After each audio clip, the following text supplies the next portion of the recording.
예, 이번 시간에는 세무조정명세서 작성 중에 총수익금액 조정명세서와 조정 후 수익금액 명세서 관련되는 부분 정리해 보도록 하겠습니다. 자, 먼저 수익금액 관련되는 유의사항 중에서요, 구성 내용을 한번 보도록 하겠습니다. 우리 세무사랑 프로에는 총수익금액 조정명세서, 조정 후 수익금액 명세서, 임대보증금 총수익금액 조정이라고 해서 세 가지로 구성이 되어 있습니다. 자, 총수익금액 조정명세서는 결산서에 반영된 수익금액과 세법상의 수익금액을 비교해서 검토한 후에 세무조정을 통해서 세법상의 수익금액으로 일치시키는 과정이다라고 보시면 됩니다. 우리 소득세법에서 이야기하고 있는 수익금액으로 그러니까 조정하는 과정이다라고 보시면 되겠네요. 자, 그러면 소득세법상의 수입 시기를 한번 보겠습니다. 자, 대표적인 게 이제 상품, 제품 등의 판매인 경우에는 그 상품 등을 인도한 날이고요. 상품 등의 시용 판매의 경우에는 상대방이 구입 의사를 표시한 날입니다. 상품 등의 위탁 판매는 수탁자가 그 위탁품을 판매한 날이고요. 장기 할부 조건 판매는 그 상품 등을 인도한 날이 되겠습니다. 자, 건설, 제조, 기타 용역의 경우에는 용역 제공이 완료된 날입니다. 그런데 이제 계약 기간이 1년 이상인 경우에는 작업 진행률에 의해서 계산하도록 되어 있습니다. 작업 진행률에 의해서 계산을 해야 되고요. 진행률은 건설 등 필요경비 총 예정액 분의 해당 과세 기간 말까지 발생한 건설 등의 필요경비 총 누적액 기준으로 진행률을 계산한다라는 겁니다. 자, 우리 부가가치세법에서 그러니까 중간지급조건부 적용할 때 그때 적용되는 그러니까 그 진척도라든가 이런 거하고는 개념이 조금 다릅니다. 거의 뭐 비슷하긴 한데 실무적으로 들어가서 비교를 해보면 좀 다르다라는 거고요. 자, 어쨌든 건설 기간이 1년 이상이면 무조건 작업 진행률로 해야 된다라는 거 말씀드리겠습니다. 자, 그 다음에 건설, 제조, 기타 용역의 경우에 조금 구분을 해보면, 자, 건설업 같은 경우에 직접 건설 활동을 하는 경우는 건설업으로 분류한다라고 말씀드렸고요. 그렇지 않는 경우, 직접 건설 활동을 하지 않는 경우, 이게 구분이 된다라고 말씀을 드렸죠. 자, 직접 건설 활동을 하는 경우에는 건설업으로 분류를 하고, 공사 기간이 그러니까 장기, 단기로 구분해서 장기인 경우에는 진행률로 무조건 진행하셔야 되고요. 단기인 경우에는 완성기준과 진행률 중에 선택해서 적용할 수 있습니다. 자, 그리고 직접 건설 활동을 하지 않는다라고 하면 부동산 개발 및 공급업에 해당이 되고요. 그러한 경우에는 대금 청산일, 소유권 이전 등기일, 사용 수익일 중에 빠른 날로 하도록 되어 있습니다. 빠른 날로 한다라는 거. 그러니까 건설업으로 분류되느냐, 부동산 개발 공급업으로 분류되느냐에 따라서 시기가 달라진다라는 거. 이것도 주의해서 보실 필요가 있습니다. 자, 부동산 매매업이나 주택 신축 판매업 수입 시기, 대금 청산일, 청산일 전에 소유권 이전 등기 또는 등록 관련해서 사용 수익하는 경우에는 그 등기 등록일 중에 빠른 날. 그러니까 결국에 세 가지 중에 빠른 날로 한다라고 보시면 됩니다. 부동산 매매업이나 신축 판매업의 경우가 그렇습니다. 자, 총수익금액 조정명세서가 되겠습니다.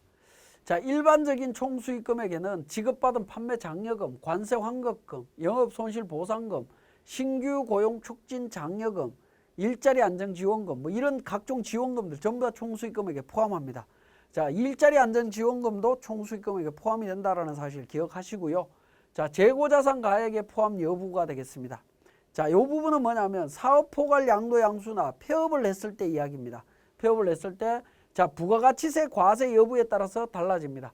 자, 사업 포괄 양도 양수에 해당이 될 때는 재고자산은 부가가치세가 과세되지 않습니다. 과세되지 않지만 내가 가지고 있던 재고자산을 상대방한테 전부 다 매매를 한 거죠. 부가세는 과세 안 된다 하더라도 소득세법상의 총수익금액에는 포함이 된다라는 겁니다. 자, 그 다음에 사업을 폐업한 경우에 남아있으면 어떻게 되느냐. 남아있는 경우에는 부가가치세가 과세가 됩니다. 재고 부분에 대해서는 잔존재화로 과세를 합니다. 근데 총수익금액에는 불산입한다라는 겁니다. 어쨌든 포괄 양도든 사업 폐업 시에는 부가가치세 과세 여부와 상관없이 어쨌든 재무제표에 기말 재고자산 가액은 가능하면 제로가 되도록 만드는 것이 좋겠습니다. 그래야 부가가치세 과세 문제도 그렇고 소득세법상의 총수익금액 포함 여부도 그러니까 문제가 없는 걸로 그렇게 보실 수 있습니다. 그래서 재고자산 좀 주의하실 필요가 있겠고요. 자, 매출 환입, 애누리 할인, 판매 장려금 포함 여부입니다. 매출 환입과 매출 애누리는 총수익금액에서 차감합니다. 매출 할인도 마찬가지로 총수익금액에서 차감합니다. 차감하도록 되어 있고요. 자, 그 다음에 판매 장려금이나 대손금 관련되는 부분은 어떻게 되느냐? 총수익금액에서 차감하지 않습니다. 총수익금액에서 차감하지 않지만 장려금이나 대손금은 필요경비로 인정은 된다라고 보시면 되겠습니다. 자, 공장 등 수용 시에 보상금 받았을 때 어떻게 되느냐 하는 부분인데요. 자, 보상금 받았을 때 영업손실보상금, 이전이 가능한 고정자산 이전 보상금, 기타 보상금 뭐 이런 부분들은 전부 다 총수익금액에 산입이 됩니다.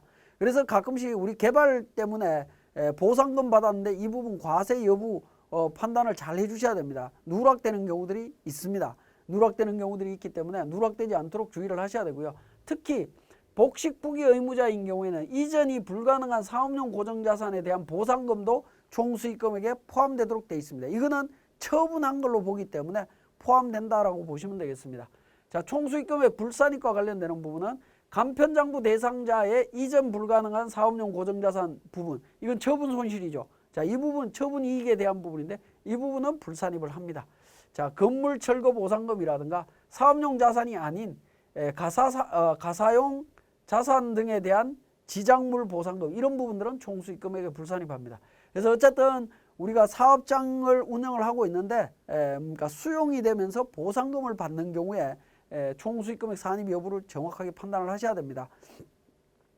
자, 그 다음에 유형고정자산의 매각가액 포함 여부가 되겠습니다. 복식부기 의무자는 업무용 승용차 매각이든 기타 자산 매각이든 전부 다 총수익금액 산입합니다. 간편장부 대상자는 총수익금액에서 제외하도록 되어 있습니다. 제외합니다. 자, 업무용 승용차 매각 가액을 총수익금에 산입하는 경우에 해당 업무용 승용차 매각 당시 장부가액과 관련되는 부분은 감가상각 누계액 차감에서 나온 금액을 필요경비에 포함합니다. 그죠? 총수익금액에 산입하는 동시에 필요경비, 그 장부가액은 필요경비로 인정이 되겠죠. 그래서 세법 기준은 소득세법 기준은 총액법 기준이고 기업회계 기준에 따라서 회계 처리할 때는 우리는 순액법으로 회계 처리하고 있다. 그렇게 이해를 하시면 되겠습니다. 자, 그 다음에 부가가치세법상의 세액공제액의 포함 여부입니다. 전자신고세액공제나 신용카드 매출세액공제 관련되는 부분 일반 과세자일 때는 기장신고든 추계신고든 전부 수익금액에 포함을 합니다. 포함을 하고요. 자, 간이과세자의 경우에는 기장신고를 하면 전부 제외입니다. 전부 제외되는 거고요. 추계신고를 하게 되면 전부 포함해서 신고를 해야 된다라는 부분입니다. 우리가 국세청에서 5월달 이제 종합소득세 신고할 때 소득금액에 대한 안내 자료를 받습니다. 그때 안내 자료 안에는 이러한 전자신고세액 공제나 신용카드 매출세액 공제 금액들이 전부 다 포함된 상태로 그러니까 안내문이 나옵니다. 안내문이 나오기 때문에 포함된 금액을 기준으로 추계로 신고할 때는 그 포함된 금액, 안내된 금액 그대로 신고를 하시면 되겠고요. 기장에 의해서 신고한다면 일반 과세자는 포함된 금액으로, 간이과세자는 제외한 금액으로 처리를 하시면 되겠습니다. 자, 조정 후 수익금액 조정 명세서가 되겠습니다. 자, 이 부분은 이제 업종별 수익금액을 파악하고 부가가치세 과세표준과 소득세법상의 수익금액을 비교하는 서식이다라고 보시면 되겠습니다.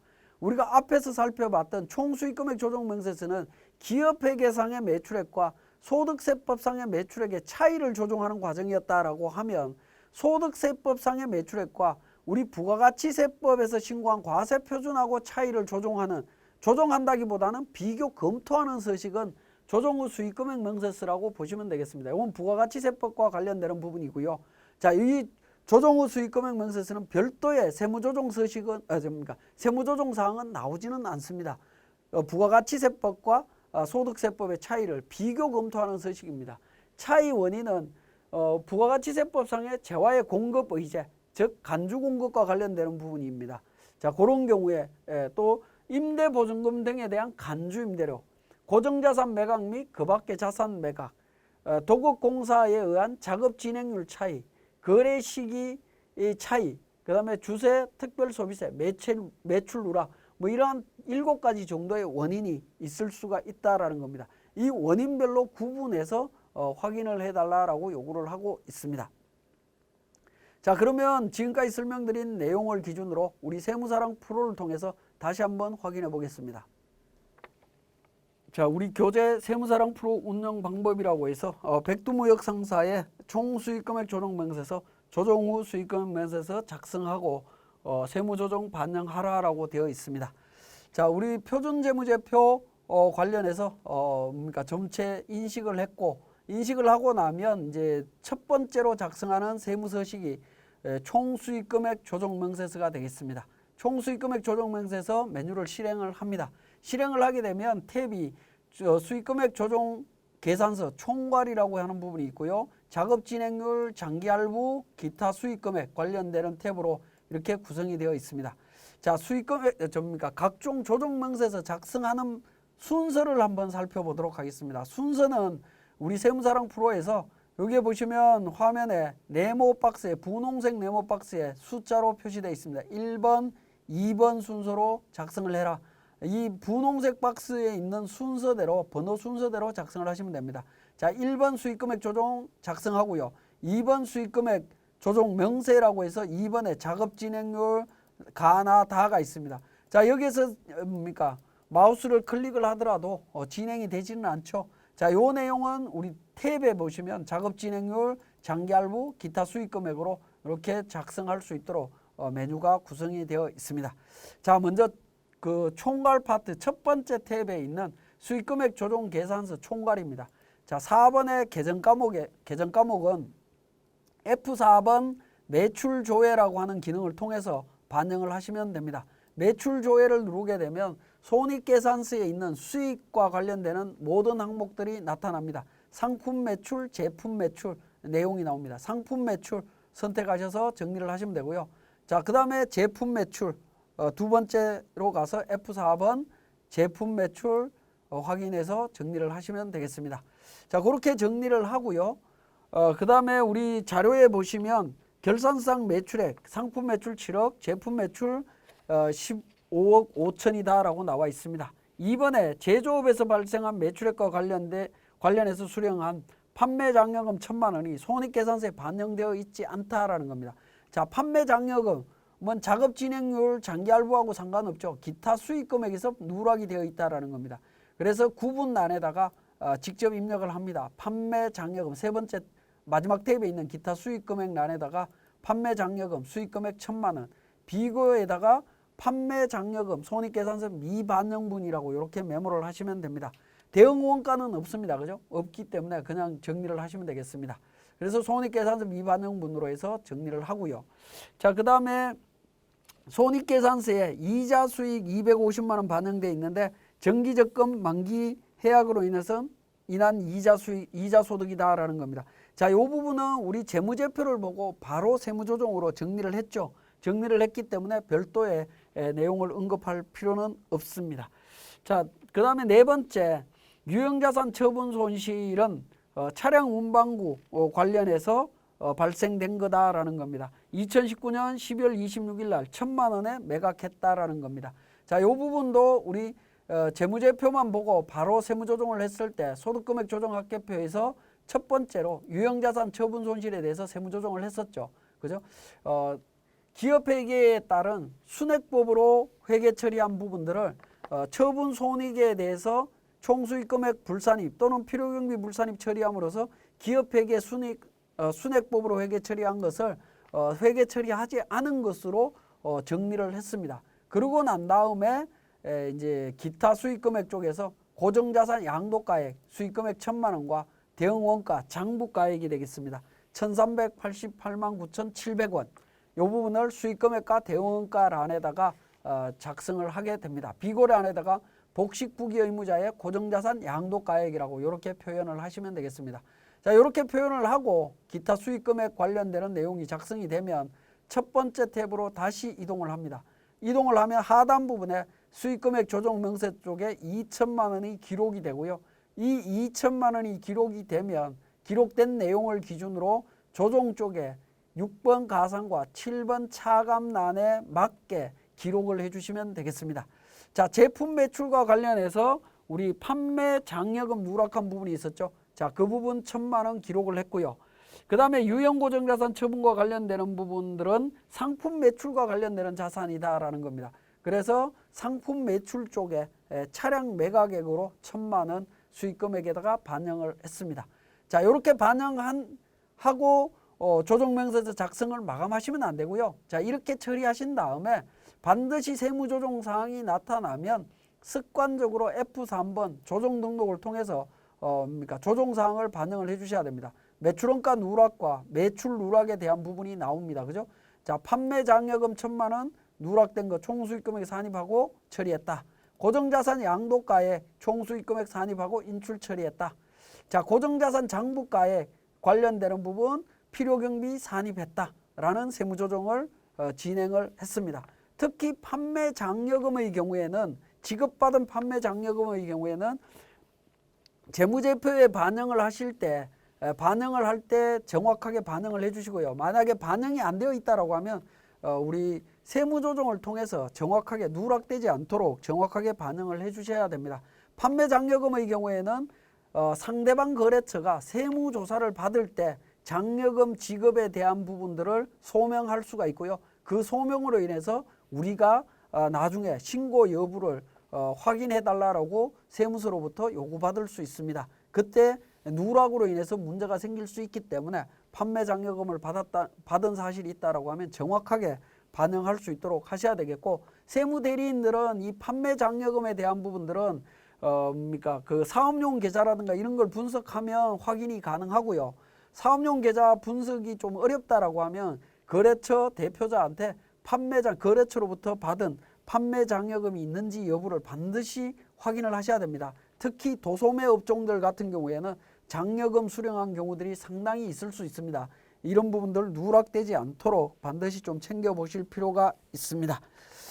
자, 그리고 우리 교재에 총수익금액 조정명세서 작성 방법이라고 해서 내용이 나와 있습니다. 참고사항에. 자, 이 부분은 우리 소득세법에 규정하고 있는 총수익금액 조정명세서 서식 작성 방법이 되겠습니다. 그 작성 방법에 2번 수익금액 조정 쪽에 보시면 답번에 기타 수익금액은 상기 가나 외의 영업수익으로서 조정 계산이 필요한 경우에 기타 수익금액이 누락된 경우에 작성하며, 동그라미 29번 9번 난에는 위탁 판매, 임대료 수입, 유형 고정자산, 양도 등을 기재한다라는 겁니다. 자, 그 내용이 뭐냐면 기타 수입 이 부분이 됩니다. 29번 이 부분입니다. 그리고 30번, 31번에 대한 부분이 되겠습니다. 자, 그래서 유형고정자산의 양도의 경우 부동산 외에 사업용 유형고정자산을 양도한 복식부기 의무자만 기재를 하고, 양도가액을 수익금액란에, 장부가액을 대응원가란에 각각 기재한다라는 겁니다. 그죠? 그래서 우리 서식 작성 방법에서 우리 소득세법에서는 이 고정자산 처분과 관련되는 부분은 총액법으로 회계 처리해라라고 표시를 하고 있습니다. 자, 그렇게 이해를 하시면 되겠고요. 자, 총수익금액 조정명세서가 이렇게 작성이 되고 나면 다음으로 조정 후 수익금액 명세서로 갑니다. 조정 후 총수익금액 명세서로 가서 첫 번째 업종별 수익금액 명세서, 두 번째 부가가치세 과표 등 총수익금액 차액 검토로 넘어가게 됩니다. 자, 먼저 F12 불러오기를 통해서 업종별 수익금액 명세와 부가가치세 신고 내용을 반영을 하게 됩니다. 반영을 하고, 자, 조정 후 수익금액 명세서는 업종별로 우리가 업태 종목, 그 다음에 업종 코드 기준으로 이렇게 구분해서 작성을 해주시면 됩니다. 작성을 해주시고요. 부가가치세 신고 검토와 관련되는 부분은 F12 불러오기를 통해서 부가가치세 신고 여부를 확인하실 수가 있는데, 이 부분은 우리 세무사랑 프로의 부가가치 탭에 부가가치세 신고서 작성과 관련되는 부분이라고 보시면 됩니다. 우리 세무사랑 프로를 통해서 부가가치세 신고를 하셨다면 관련되는 내용이 자동으로 반영이 됩니다. 그리고 오른쪽에 보시면 부가가치세 신고 내역 보기라고 하는 탭도 있습니다. 자, 요걸 클릭해서 보시면 부가가치세 신고가 확정 신고, 그 다음에 일기 확정, 일반 수정 2차가 있습니다. 그죠? 확정 신고 관련되는 부분들이 있습니다. 자, 이 부분, 자, 수정 신고와 확정 신고 관련되는 부분으로 정리가 되어 있습니다. 자, 요 내용들 확인하셔 갖고 정확한 내용으로 반영되어 있는지 확인하시면 되겠습니다. 특히나 확정 신고를 하고 난 이후에 수정 신고가 있는 경우에는 최종적으로 신고된 내용을 바탕으로 검토를 하셔야 되겠죠. 검토해서 정리를 하시면 되겠습니다.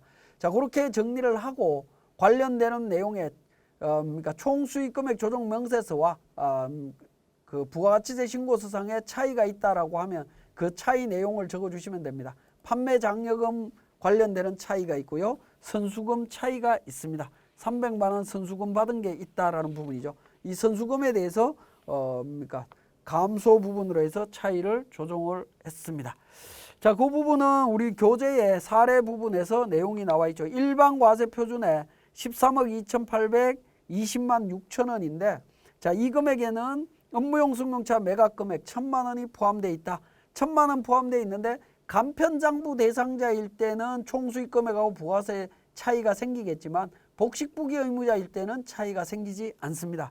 그리고 19년 12월 25일 날 재화의 공급 시기 전에 발행한 세금 계산서 300만 원이 포함되어 있고 선수금 계정으로 포함되어 있다. 부가세 신고할 때는 선수금으로 이미 신고 들어가 있죠. 300만 원이. 그런데 우리 그 총수익 금액에는 아직 공급 시기가 도래하지 않았기 때문에 선수금으로 되어 있습니다. 그죠? 그 차이 금액, 이 선수금 300만 원 감소 쪽에다가 거래 시기 차이로 인해서 발생이 되어 있다라고 보시면 됩니다. 자, 그러한 부분들을 정리해서 반영을 하시면 됩니다. 자, 앞에서 살펴봤던 총수익금액 조정명세서와 달리 조정 후 총수익금액 명세서는 관련되는 서식만 작성을 하고 별도의 세무조정 사항은 없다라는 겁니다. 부가가치세 과표와 우리 소득세법상의 수익금액의 차이를 검토하는 서식이기 때문에 별도의 세무조정 사항은 없다라는 거 말씀을 드리고 수익금액 조정 명세서에 대한 설명 마치도록 하겠습니다.